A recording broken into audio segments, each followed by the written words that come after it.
There is no rule book. There is no, thing that you open up and say, okay, when's the right time to start dating again? How am I supposed to feel? When am I allowed to smile again? When am I allowed to laugh again? Did you push record?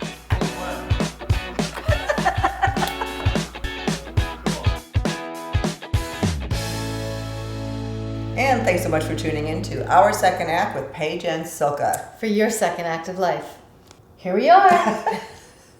Oh, we're getting used to this actually sitting side by Yes. side versus being on Skype. We're in my home studio today, finishing up some other our digital learning projects that we're really excited about, and we'll talk more about that at another time.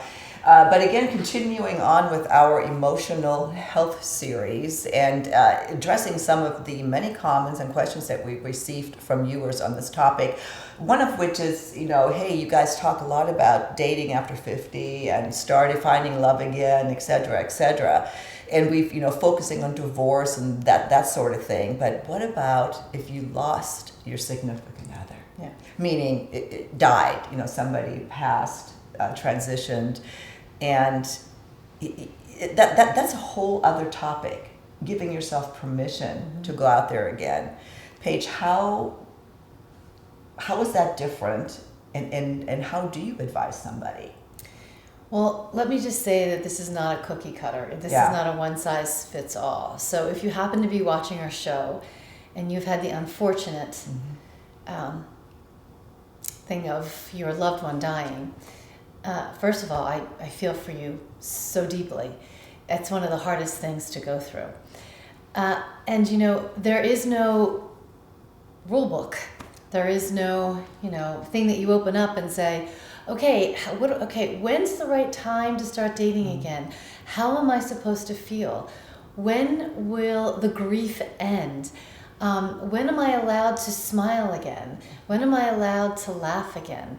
Because let's face it, it also depends on how the person died, whether it's a long, drawn-out illness, long, drawn-out terminal illness, a very quick death, a car accident, heart attack, whatever it might be.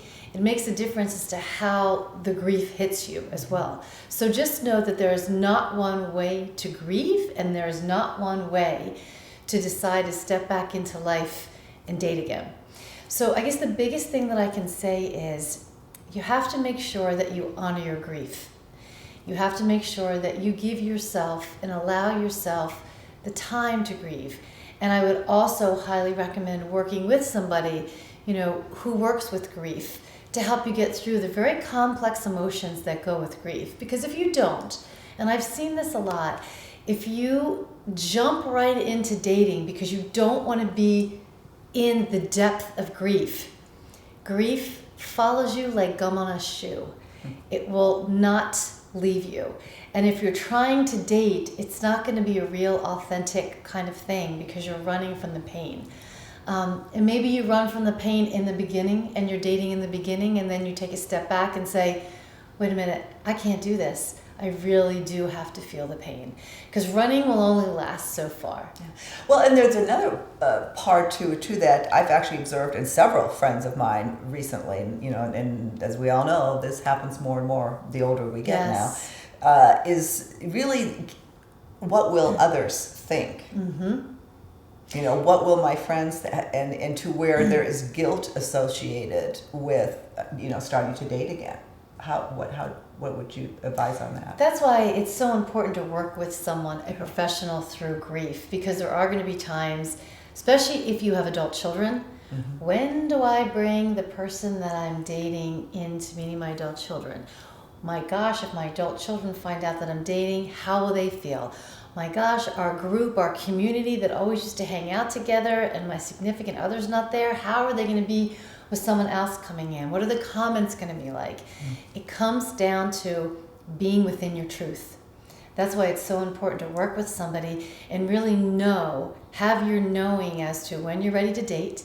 And if this is someone you really care about, you have to be open to your adult children, to your family members, to your friends around you, of how important this is in your life. Because everybody now has to get used to this different person, their different characteristics, their different energy.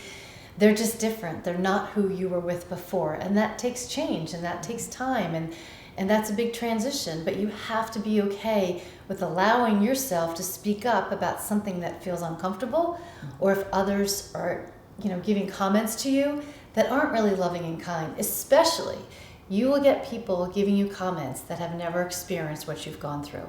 So they don't understand until they walk in your shoes. So remember that as well. So does that make sense, Silka? No, it does. I would add to that from the opposite end that you might just be surprised how happy other people are for you as well, especially when they saw what, like the long-term illness, anything like that. You've gone through so much, and you think that life is over, that it's too late, that you couldn't imagine being with somebody else, and all of a sudden, you find, it almost makes me I know. But you find, that somebody, and you're happy for that person that they were able to do that again. Yeah. You made me cry. I usually always make you cry. This is good. And like Silka was saying. So on that note. One more thing Okay. though. It's never too late. So many times people will say to me, that was my soulmate. And I need to tell you that we can have many different soulmates. It may feel a little bit different, but try and be open to the different kind of love and the depth that you can have with somebody else. Because you know what? You're not dead yet, and you don't have to live like you're dead. So I give you full permission to step in and date again, live again. Well, on that note, we'll see you next time on Our Second Act with Paige and Silka. For your second act of life. Bye-bye. Bye-bye.